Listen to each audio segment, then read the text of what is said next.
Pour nous aujourd'hui, il n'y a pas de violence illégitime.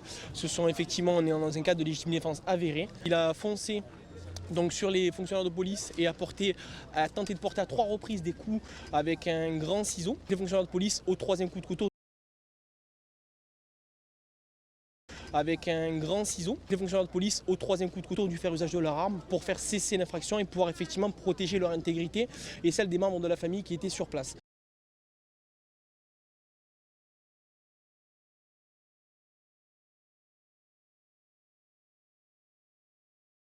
Ce qui est certain, c'est que l'enquête est en train de suivre son cours. On n'est pas à l'abri d'avoir d'autres événements ce soir, donc c'est pour ça qu'effectivement, dans le souci de se prémunir des problèmes qu'il pourrait y avoir, nous essayons au maximum de garder les gardes à vue, de garder les... La violence, elle commence où la police, j'ai envie de parler, voilà. La violence vient au moment où vos forces de l'ordre tuent une personne avec un ciseau. Non mais un ciseau, non mais pas de ta caméra elle est un peu près de son visage. Je parle correctement. Non mais moi il n'y a pas bonne soirée. Donc chez toi le CAF avec tes boniments là. À un moment la violence elle a commencé quand vos services de l'ordre se permettent d'agresser. On n'a rien à foutre de la parole du CAF, c'est toujours la même mélodie.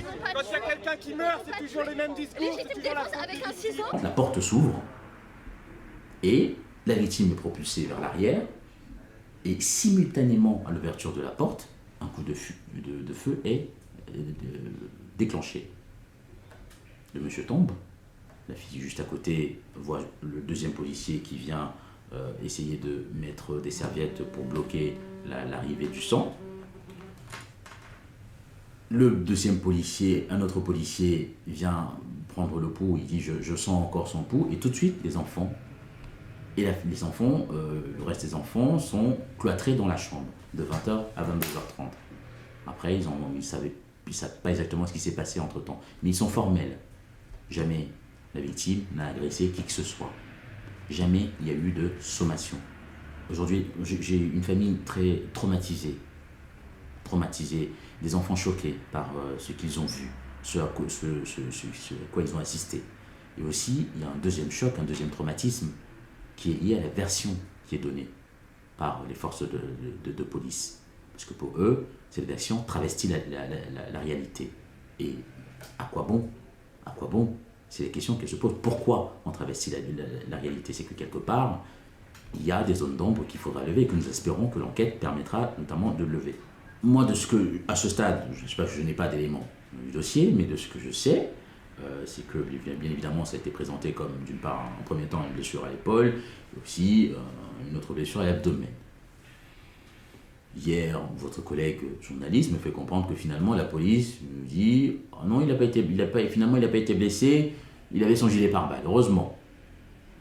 Donc quelque part, là encore, il y a des doutes, on ne sait pas exactement la version officielle, mais toujours est-il que les enfants sont catégoriques là-dessus. Jamais, au grand jamais, la victime n'apporte de coup à qui que ce soit.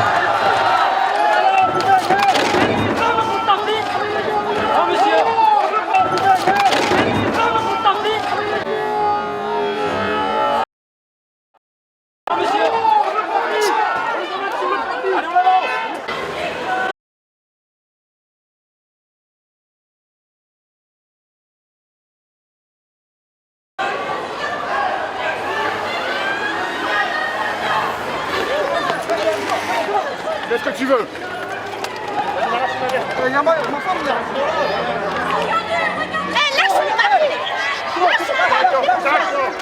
Lâche mon mari! Bon, ils sont là. C'est bon, stop. Ça va pas s'arrêter comme ça! Non, mais hey! Mais fermez-moi! Ça va pas s'arrêter comme ça! Non, mais hey! Stop! C'est bon. Stop! c'est bon. Stop. C'est bon. Mais fermez-moi. Stop. C'est bon. Mais fermez-moi. C'est bon. Mais fermez-moi. C'est bon. Stop. Mais fermez-moi. C'est bon. Stop. Mais fermez-moi.